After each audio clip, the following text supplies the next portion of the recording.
അധ്യായം 18-19 ഹേമത് പാന്തിനെ എങ്ങനെ സ്വീകരിച്ചനുഗ്രഹിച്ചു എന്ന് മിസ്റ്റർ സതയുടെയും മിസ്സസ് ദേശ്മുഖിൻ്റെയും കഥകൾ, നല്ല ചിന്തകളെ ഫലവത്താക്കൽ, പലതരത്തിലുള്ള ഉപദേശങ്ങൾ, അപലപിക്കുന്നതിനെപ്പറ്റിയും അധ്വാനത്തിനുള്ള പ്രതിഫലത്തെപ്പറ്റിയുമുള്ള പാഠങ്ങൾ. പ്രാരംഭവാക്യങ്ങൾ. സദ്ഗുരു ശിഷ്യൻ്റെ ഗുണത്തെ നോക്കി മനഃശാഞ്ചല്യം വരുത്താതെ ഉപദേശം കൊടുത്ത് അവരെ പ്രാപ്യസ്ഥാനമായ ആത്മവിജ്ഞാനത്തിലേക്ക് നയിക്കുന്നു എന്ന് പരക്കെ അറിയുന്ന വസ്തുതയാണ്. ഇക്കാര്യത്തിൽ സദ്ഗുരു ഉപദേശിക്കുന്നത് പുറമേ മറ്റാരോടും പറഞ്ഞു പോകരുതെന്ന് ചിലർ പറയുന്നു. അവർ വിചാരിക്കുന്നത് പരസ്യമാക്കിയാൽ ഉപദേശം ഫലമില്ലാതാവുമെന്നാണ്. ഈ അഭിപ്രായം ശരിയല്ല. സദ്ഗുരു കാലവർഷത്തിലെ മഴക്കാറ് പോലെയാണ്. അദ്ദേഹം കാറുപോലെ ധാരാളം വർഷിക്കുന്നു. അതായത് ഉപദേശം പലർക്കും കൊടുക്കുന്നു. അത് മനസ്സിലാക്കി ആസ്വദിച്ച് മറ്റുള്ളവർക്ക് ഗുണം ചെയ്യലാണ് നാം ചെയ്യേണ്ടത്. അതിന് കലവറ പാടില്ല.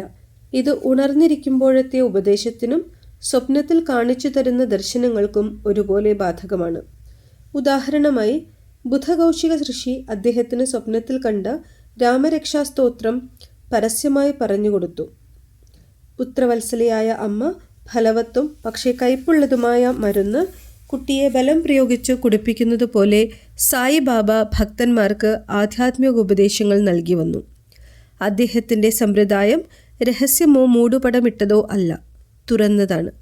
അദ്ദേഹത്തിൻ്റെ നിർദ്ദേശമനുസരിച്ച് ഭക്തന്മാർക്ക് അതിൻ്റെ നേട്ടങ്ങളും സിദ്ധിച്ചു. സായിബാബ പോലെയുള്ള സദ്ഗുരു നമ്മുടെ കണ്ണു തുറന്ന് കാണിച്ചു തരുന്നു. എന്നിട്ട് ആത്മാവിൻ്റെ ദിവ്യ സൗന്ദര്യത്തെ കാണിച്ചു തരുന്നു. നമ്മുടെ ഭക്തിക്കായി കൊണ്ടുള്ള കുരുന്നു മോഹങ്ങളെ സാധിപ്പിച്ചു തരുന്നു. ഇത് ചെയ്തു കഴിയുമ്പോഴേക്കും നമ്മുടെ ഇന്ദ്രിയ സുഖേച്ഛ ഇല്ലാതാവുന്നു. ഇരട്ട ഫലങ്ങളായ വിവേകവും വൈരാഗ്യവും നമുക്ക് കരഗതമാകുന്നു.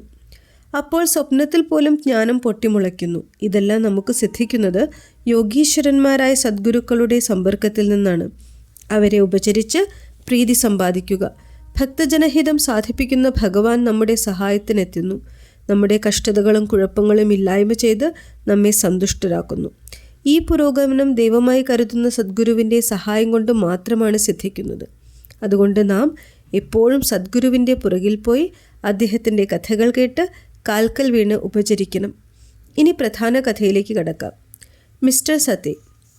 ബോംബെ ഗവർണറായി വന്ന റീ പ്രഭുവാൽ അവസാനിക്കപ്പെട്ട ക്രോഫോർഡിൻ്റെ ഭരണകാലത്ത് കുറേ പ്രശസ്തി ആർജിച്ച മിസ്റ്റർ സതെ എന്നു പേരായൊരു മാന്യനുണ്ടായിരുന്നു. അയാൾക്ക് വ്യാപാരത്തിൽ കഠിനമായ നഷ്ടം പറ്റി. മറ്റു വിപരീത പരിസ്ഥിതികളും അയാളെ കഷ്ടപ്പെടുത്തുകയാണ്. അയാൾ വിഷാദവാനാവുകയും നിരാശനുമാവുകയും ചെയ്തു. വിശ്രമരഹിതനായി നാടുവിട്ട് ദൂരെ എങ്ങാനും പോവാൻ തീരുമാനിച്ചു.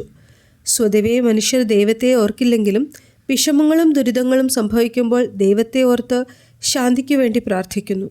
അയാളുടെ ദുഷ്കർമ്മഫലം അവസാനിച്ചാൽ അയാളെ ദൈവം ഒരു യോഗീശ്വരൻ്റെ അടുത്തെത്തിച്ച് രക്ഷിക്കുന്നു. മിസ്റ്റർ സദേക്കും അതുമാതിരി അനുഭവമായി ഉണ്ടായത്. അയാളുടെ സുഹൃത്തുക്കൾ ഷിർദിയിലേക്ക് പോവാൻ അയാളെ ഉപദേശിച്ചു. അവിടെ അവർ പറഞ്ഞു, അവിടെ പലരും സായി ദർശനം ചെയ്ത് അഭീഷ്ടം സാധിച്ചു വരുന്നതായിട്ട്. അയാൾ അതിൽ തൽപരനായി 1917 സായി ദർശനത്തിനായി ഷിർദിയിൽ വന്നു. ബാബയുടെ ശാശ്വത ബ്രഹ്മവും ആത്മജ്യോതിർമയവും പരിശുദ്ധവുമായ രൂപം കണ്ടതോടെ അയാളുടെ പരിഭ്രമമെല്ലാം തീർന്നു. മനസ്സ് ശാന്തമായി. മുജ്ജന്മ സുഹൃതം കൊണ്ടാണ് ബാബയുടെ പാദങ്ങളിലെത്താൻ കഴിഞ്ഞതെന്ന് അയാൾക്ക് ബോധ്യമായി.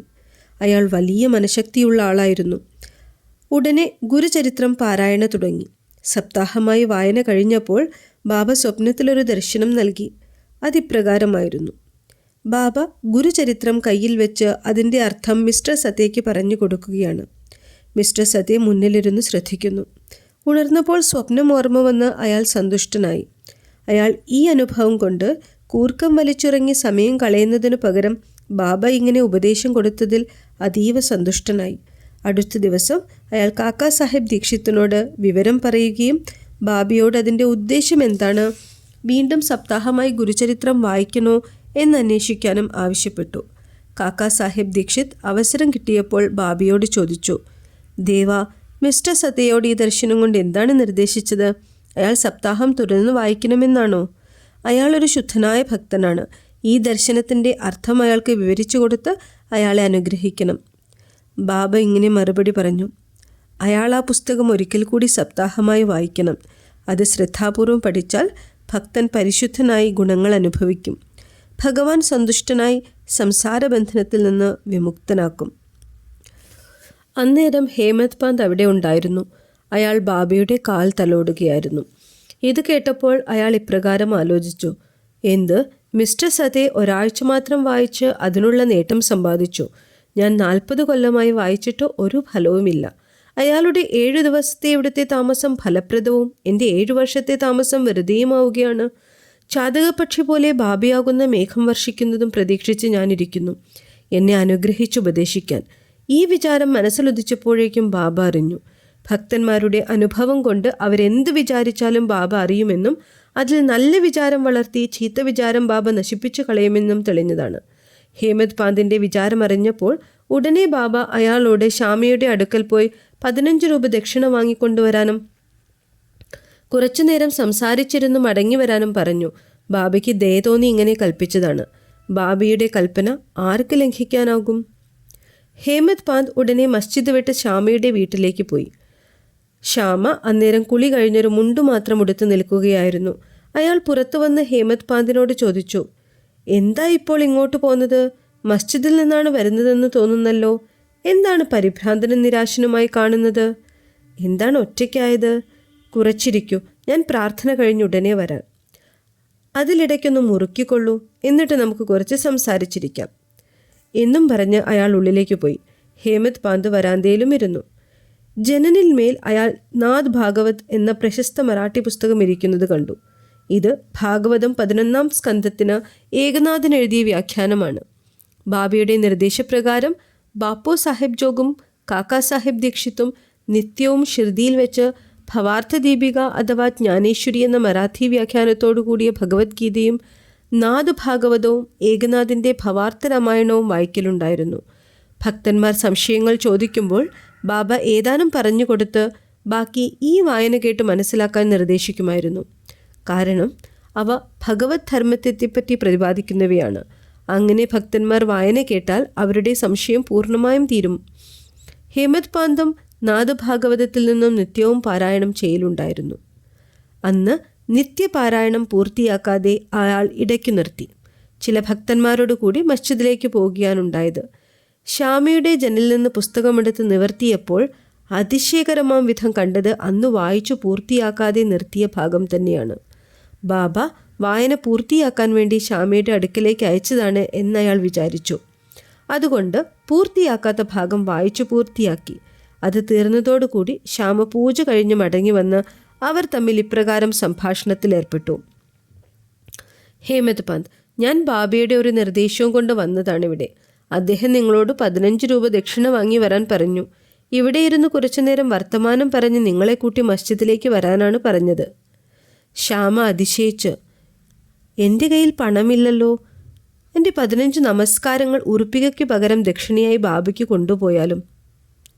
ഹേമത് പാന്ത്, ശരി, നിങ്ങളുടെ നമസ്കാരങ്ങൾ സ്വീകരിച്ചു. ഇനി കുറച്ച് വർത്തമാനങ്ങൾ പറയാം. നമ്മുടെ പാപം നശിപ്പിക്കുന്ന ബാബയുടെ ചില ലീലകളും കഥകളും പറയൂ, കേൾക്കട്ടെ. ശ്യാമ, എന്നാൽ കുറച്ചിരിക്കൂ. ഈ ദേവൻ്റെ ലീലകൾ വിസ്മയാവഹങ്ങളാണ്. നിങ്ങൾക്കറിയാവുന്നതാണല്ലോ, ഞാനൊരു ഗ്രാമീണനും നിങ്ങൾ വിവരവുമുള്ള ആളാണ്.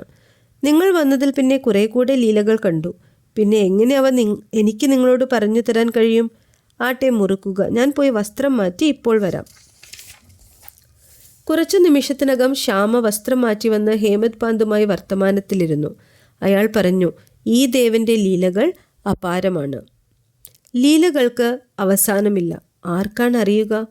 അദ്ദേഹം ലീല കൊണ്ട് കളിക്കുകയാണ്. എന്നിട്ടും അദ്ദേഹം ലീലകൾക്ക് പുറത്താണ്. നാടന്മാരായ നമുക്ക് എന്തറിയും? ബാബ തന്നെ എന്താണ് കഥകൾ പറയാത്തത്? വിദ്വാൻമാരായ നിങ്ങളെപ്പോലുള്ളവരെ എൻ്റെ മാതിരി വിഡ്ഢികളുടെ അടുക്കലേക്ക് അദ്ദേഹം എന്തിനയക്കുന്നു? അദ്ദേഹത്തിൻ്റെ മാർഗങ്ങൾ മനസ്സിലാക്കാൻ കഴിയാത്തവയാണ്. അവ അമാനുഷികമാണെന്ന് തോന്നുമോ? ഇത്രയും പറഞ്ഞ് ശ്യാമ വീണ്ടും തുടർന്നു. എനിക്കിപ്പോൾ ഓർമ്മ വന്നൊരു കഥ പറയാം. എനിക്ക് നേരിട്ടറിയാവുന്നതാണ്. ഭക്തൻ ഉത്സാഹവും സ്ഥൈര്യവും കാണിച്ചാൽ ബാബ പെട്ടെന്ന് അനുഗ്രഹിക്കും. ചിലപ്പോൾ കഠിന പരീക്ഷണം തന്നെ നടത്തി ഉപദേശം കൊടുക്കും. ഹേമത് പാന്തിന് ഉപദേശം എന്ന വാക്ക് കേട്ടതോടുകൂടി മനസ്സിൽ കൂടെ ഒരു മിന്നൽ പിണർ അനുഭവപ്പെട്ടു. അയാൾ ഉടനെ മിസ്റ്റർ സദയെ ഗുരുചരിത്രം വായന ഓർമ്മിപ്പിക്കുകയും തനിക്ക് മനഃശാന്തി തരാൻ ശ്യാമയുടെ വീട്ടിലേക്ക് ബാബ തന്നെ അയച്ചതാണെന്ന് ബോധ്യമാവുകയും ചെയ്തു.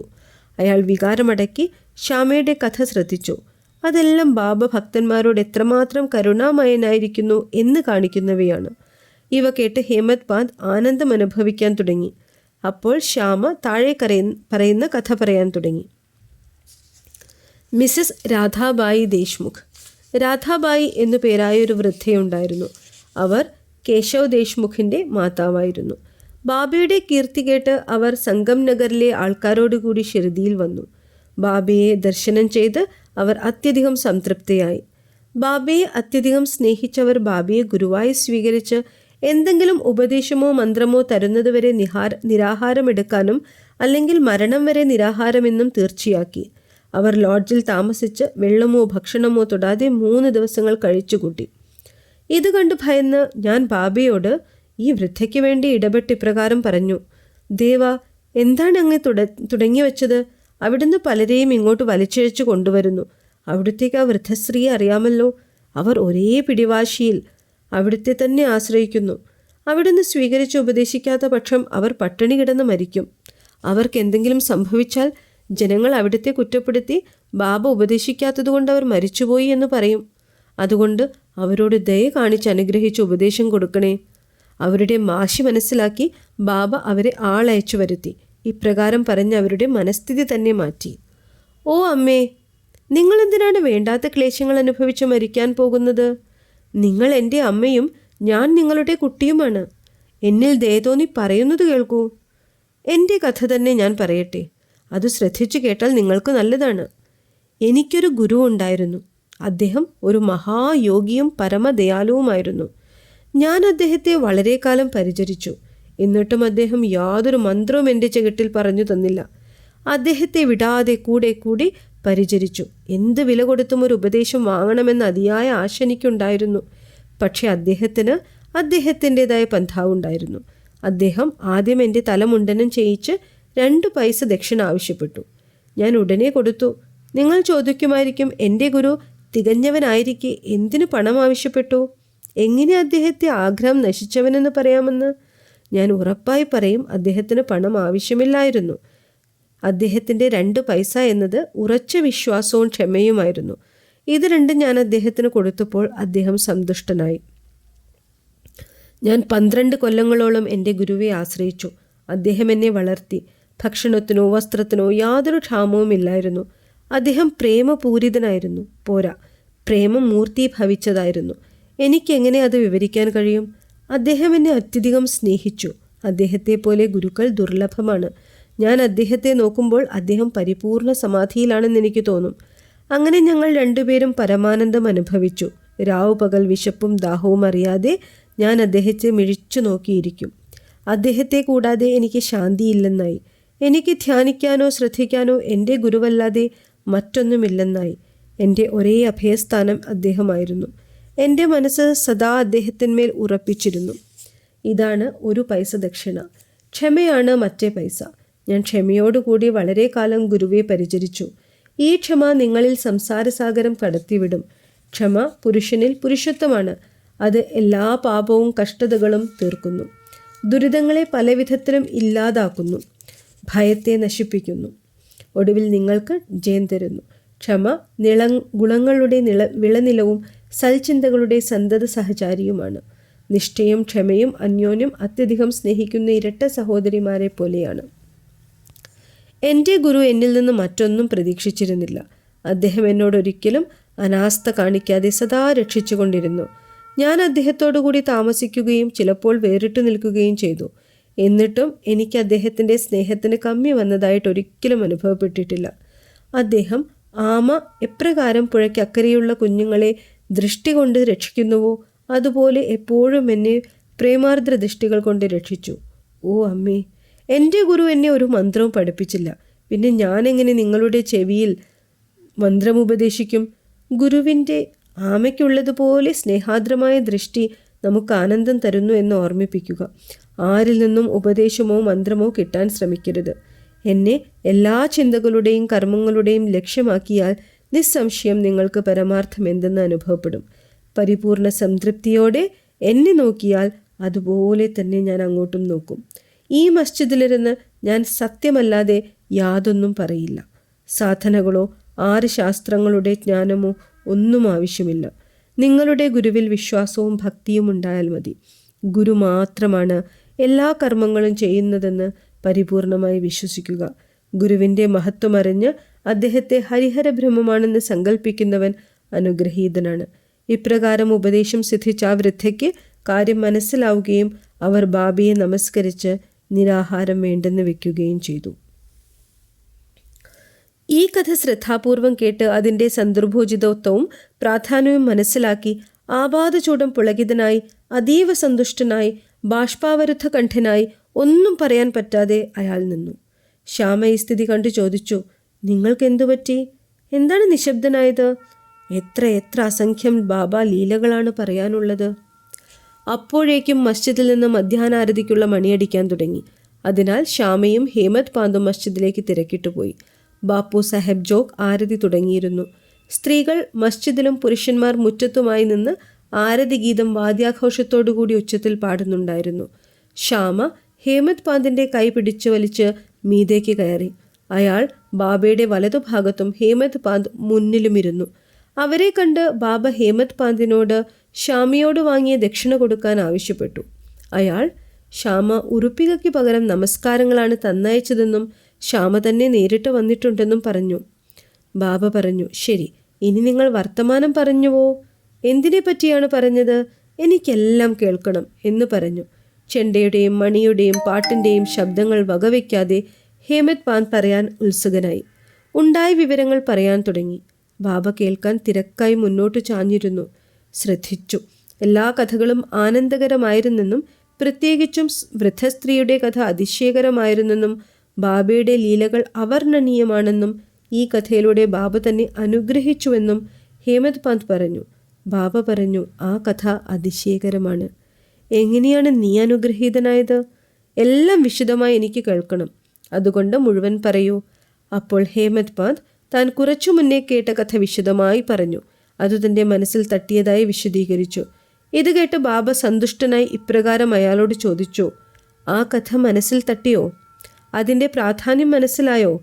അയാൾ മറുപടി പറഞ്ഞു, ഓ ബാബ, എൻ്റെ മനസ്സിൻ്റെ വിഭ്രമം തീർന്ന് ശാന്തമാവുകയും ശരിയായ മാർഗം എനിക്ക് മനസ്സിലാവുകയും ചെയ്തു. അപ്പോൾ ബാബ ഇപ്രകാരം പറഞ്ഞു, എൻ്റെ പ്രവർത്തന രീതി പ്രത്യേകതരമാണ്. ഈ ഒരു കഥ നല്ലപോലെ ഓർമ്മിക്കുക. അത് വളരെ പ്രയോജനകരമാണ്. ആത്മജ്ഞാനത്തിന് ധ്യാനം അത്യാവശ്യമാണ്. അത് മുടങ്ങാതെ ചെയ്താൽ ചിന്തകൾ അടങ്ങും. നിസ്സംഗനായി സമസ്ത ചരാചരങ്ങളിലുമുള്ള ഭഗവാനെ ധ്യാനിക്കണം. അങ്ങനെ മനസ്സ് ഏകാകരിച്ചാൽ പ്രാപ്യസ്ഥാനത്തെത്തി. എൻ്റെ അരൂപഭാവത്തെ ധ്യാനിക്കുക. അത് ജ്ഞാനം, ബോധം, ആനന്ദം ഇവയുടെ മൂർത്തീകരണമാണ്. അത് കഴിയില്ലെങ്കിൽ എന്നെ നിത്യവും രാവുപകൽ കാണുന്ന രൂപത്തിൽ അടിമുതൽ മുടിവരെ ധ്യാനിക്കണം. ഇങ്ങനെ ചെയ്താൽ വൃത്തികൾ ഏകാഗ്രമായി ധ്യാതാവ്, ധ്യാനം, ധ്യേയം ഇവ തമ്മിലുള്ള വ്യത്യാസം നശിച്ച് ധ്യാതാവ് ബോധവാനായി ബ്രഹ്മത്തിൽ ലയിക്കുന്നു. തള്ള ആമ പുഴയുടെ ഒരു കരയ്ക്കിലും കുഞ്ഞുങ്ങൾ മറുകരയിലുമാണ്. അത് അവർക്ക് പാലോ ഭക്ഷണമോ കൊടുക്കുന്നില്ല. കുഞ്ഞുങ്ങൾ തള്ളയെ ധ്യാനിക്കുകയല്ലാതെ മറ്റൊന്നും ചെയ്യുന്നില്ല. ആമയുടെ ദൃഷ്ടി കുഞ്ഞുങ്ങൾക്ക് അമൃതവിഷ്ടി പോലെയാണ്. അത് അവയുടെ വളർച്ചയ്ക്കും സന്തുഷ്ടിക്കുമുള്ള മാർഗവുമാണ്. ഗുരുവും ശിഷ്യനും തമ്മിലുള്ള ബന്ധവും തത്തുല്യമാണ്. ബാബ ഇത്രയും പറഞ്ഞു കഴിഞ്ഞപ്പോഴേക്കും ആരതി അവസാനിച്ച് എല്ലാവരും ഉറക്കെ ശ്രീ സച്ചിദാനന്ദ സദ്ഗുരു ശ്രീ സായിനാഥ് മഹാരാജ് കീ ജയ് എന്ന് വിളിച്ചു. പ്രിയ വായനക്കാരെ, ഈ സമയം മസ്ജിദിലെ ജനക്കൂട്ടത്തിൽ നിൽക്കുന്നുവെന്ന് ധ്യാനിച്ച് നമുക്കും ഈ ജയാജയത്തിൽ പങ്കുകൊള്ളുക. ആരതി അവസാനിച്ച് പ്രസാദ വിതരണം നടന്നു. ബാപ്പു സാഹിബ് ജോഗ് മുന്നോട്ട് വന്ന് ബാബയെ നമസ്കരിച്ച് അദ്ദേഹത്തിൻ്റെ കയ്യിൽ ഒരു പിടി കൽക്കണ്ടി വെച്ചു കൊടുത്തു. ബാബ അത് മുഴുവൻ ഹേമത് പാന്തിൻ്റെ കയ്യിൽ കൊടുത്തു പറഞ്ഞു, ഈ കഥ ഹൃദയത്തിൽ വെച്ച് ഓർമ്മിച്ചാൽ അത് ഈ കൽക്കണ്ടി പോലെ മധുരമായിരിക്കും. എല്ലാ ആഗ്രഹങ്ങളും നിറവേറി നീ സന്തുഷ്ടനാവും. ഹേമത് പാന്ത് ബാബയെ നമസ്കരിച്ചു പറഞ്ഞു, എന്നെ ഇങ്ങനെ തുണച്ച് എല്ലായ്പ്പോഴും രക്ഷിച്ചു നയിച്ചാലും. ബാബ പറഞ്ഞു, ഈ കഥ കേട്ട് അതിനെപ്പറ്റി ധ്യാനിച്ച് അതിൻ്റെ തത്വം ഉൾക്കൊള്ളുക. അപ്പോൾ നീ സദാസമയവും ദൈവത്തെ ധ്യാനിക്കലാവും, നിനക്ക് പ്രത്യക്ഷമാവുകയും ചെയ്യും. പ്രിയ വായനക്കാരെ, ഹേമത് പാന്തിനപ്പോൾ കൽക്കണ്ടി പ്രസാദമായി കിട്ടി. നമുക്ക് ഈ കഥയാകുന്ന കൽക്കണ്ടിയും അമൃതവും ഇതാ കിട്ടുന്നു. അത് തൃപ്തി വരുവോളം പാനം ചെയ്യുക. അതിനെപ്പറ്റി മനനം ചെയ്ത് അതിൻ്റെ അന്തസത്ത ഉൾക്കൊള്ളുക. അങ്ങനെ ബാബയുടെ അനുഗ്രഹത്താൽ ശക്തിയും സന്തോഷവും ആർജിക്കുക. ആമേൻ. 19-ാം അധ്യായത്തിൻ്റെ അവസാനം ഹേമത് പാന്ത് പ്രതിപാദിച്ച മറ്റു ചില കാര്യങ്ങൾ താഴെ കൊടുക്കുന്നു. നമ്മുടെ പെരുമാറ്റത്തെപ്പറ്റി ബാബയുടെ ഉപദേശം. ബാബയുടെ താഴെ കാണുന്ന വാക്യങ്ങൾ പൊതുവെ ബാധകവും അമൂല്യങ്ങളുമാണ്. അത് മനസ്സിൽ ധരിച്ച് അനുസരിച്ച് പ്രവർത്തിച്ചാൽ സദാ ഗുണകരമാകും. എന്തെങ്കിലും ബന്ധമോ സംസർഗമോ ഇല്ലാതെ യാതൊരാളും യാതൊരിടത്തും പോവില്ല. ഏതെങ്കിലും മനുഷ്യനോ ജീവിയോ നിങ്ങളുടെ അടുത്ത് വന്നാൽ അപമര്യാദയായി ഒരിക്കലും ആട്ടി ഓടിക്കരുത്. അവയെ നല്ല നിലയിൽ സ്വീകരിച്ച് ബഹുമാനത്തോടു കൂടി പെരുമാറുക. നിങ്ങൾ ദാഹിക്കുന്നവന് വെള്ളവും വിശക്കുന്നവന് ഭക്ഷണവും നഗ്നന് വസ്ത്രവും അപരിചിതന് വിശ്രമിക്കാൻ നിങ്ങളുടെ കോലായയും കൊടുത്താൽ ശ്രീഹരി തീർച്ചയായും പ്രസാദിക്കും. ആരെങ്കിലും പണം ചോദിച്ചാൽ നിങ്ങൾ കൊടുക്കാൻ തയ്യാറായില്ലെങ്കിൽ കൊടുക്കേണ്ട. പക്ഷെ അയാൾക്കു നേരെ നായയെപ്പോലെ കുരയ്ക്കാതിരിക്കുവിൻ.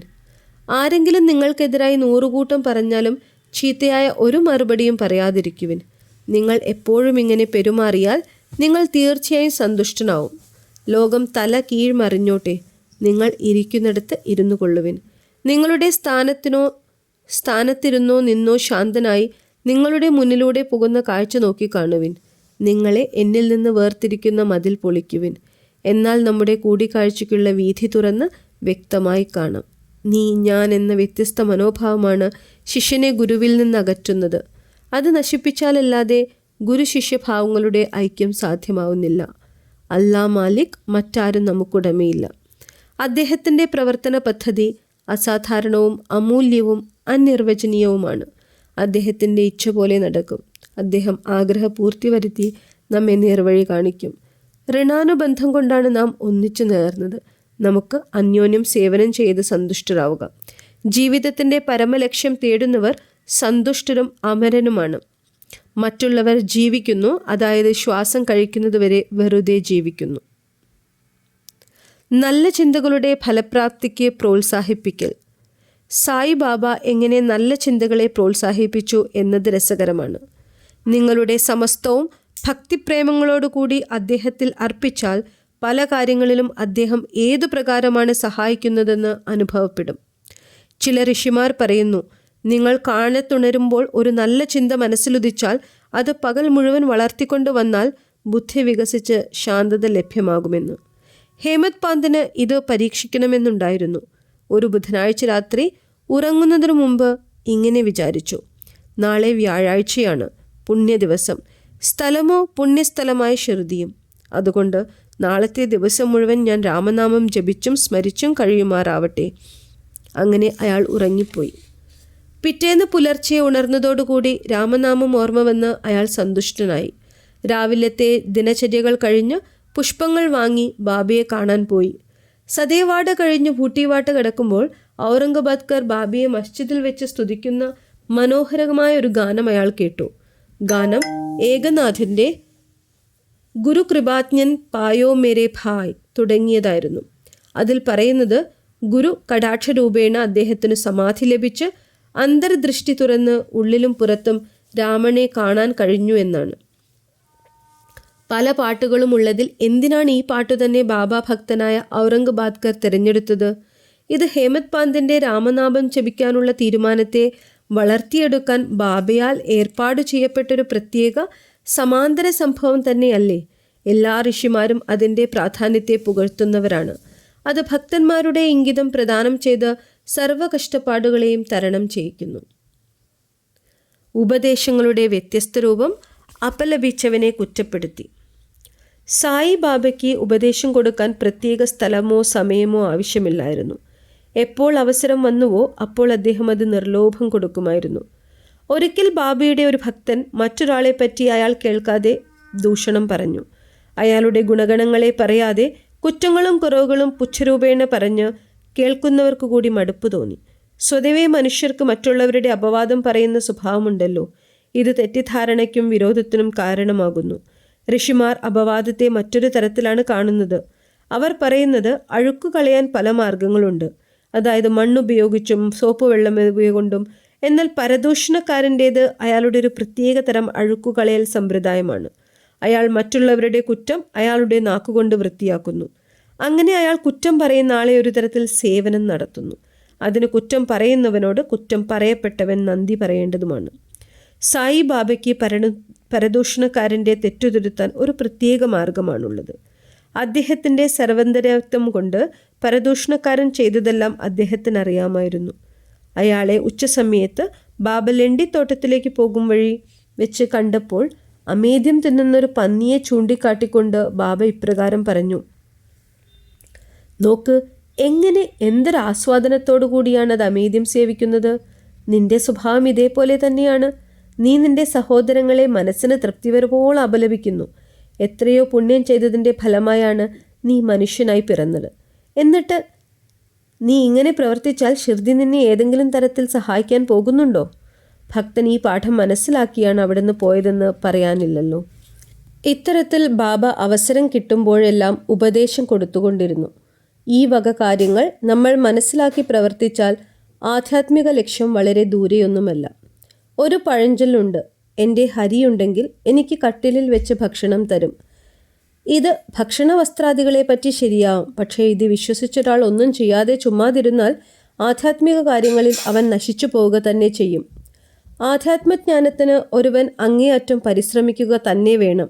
എത്രമാത്രം അധ്വാനിക്കുന്നുവോ അത്രത്തോളം അയാൾക്ക് മെച്ചമാണ്. ബാബ സർവന്തര്യാമിയും ഭൂമി, വായു, രാജ്യം, ലോകം, വെളിച്ചം, സ്വർഗം എന്നതിലെല്ലാം വ്യാപ്തനാണെന്നും അദ്ദേഹത്തിന് പരിധിയില്ലെന്നും പറഞ്ഞിട്ടുണ്ട്. ബാബ ഒരു ശരീരത്തിൽ ഒതുങ്ങി നിൽക്കുന്നു എന്ന് വിശ്വസിക്കുന്നവരുടെ തെറ്റിദ്ധാരണ അകറ്റാൻ വേണ്ടി ഈ രൂപത്തിൽ അവതരിച്ചതാണ്. ആത്മാർപ്പണ ബുദ്ധിയോടുകൂടി അദ്ദേഹത്തിൻ്റെ രൂപത്തെ മനസ്സിൽ കരുതി രാപ്പകൽ ധ്യാനിച്ചാൽ അദ്ദേഹവുമായി യാതൊരു വ്യത്യാസവുമില്ലാതെ താതാത്മ്യം പ്രാപിച്ചുകൊള്ളും.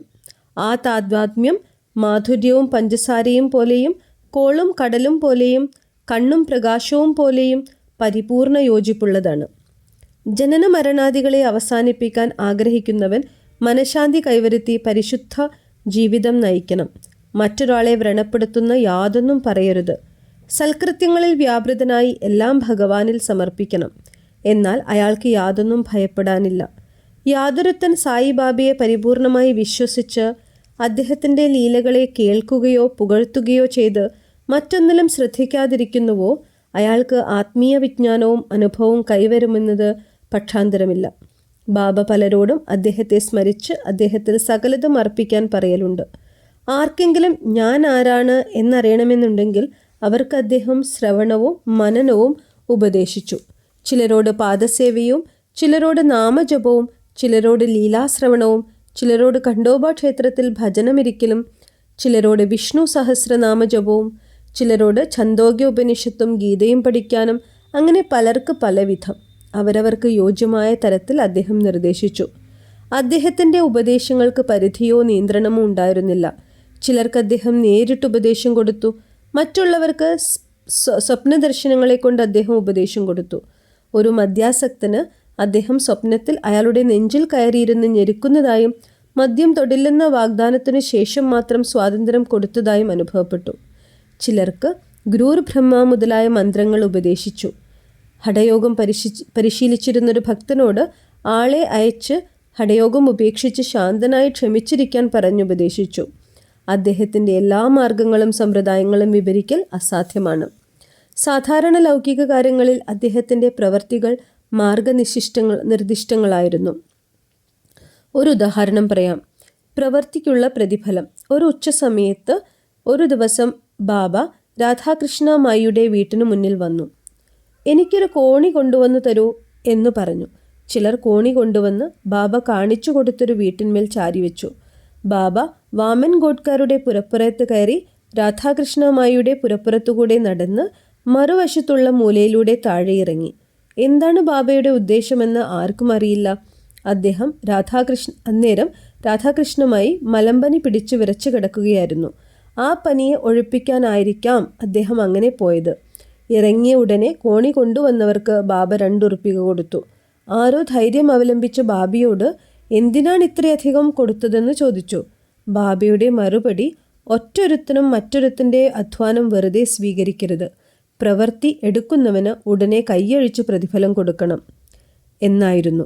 ഭാബയുടെ നിർദ്ദേശം അംഗീകരിച്ചാൽ, അതായത് തൊഴിലാളികൾക്ക് സുഭിക്ഷമായി തൃപ്തികരമായി കാലതാമസം വരുത്താതെ കൂലി കൊടുത്താൽ, തൊഴിലാളി നല്ലപോലെ പണിയെടുത്ത് തൊഴിലാളിക്കും ഉടമയ്ക്കും ലാഭകരമാവുന്നതും പൂട്ടിയിടലും പണിമുടക്കും ഒഴിവാക്കാവുന്നതും മുതലാളിയും തൊഴിലാളിയും തമ്മിൽ വൈരാഗ്യം സംഭവിക്കാതിരിക്കുന്നതുമായിരിക്കും.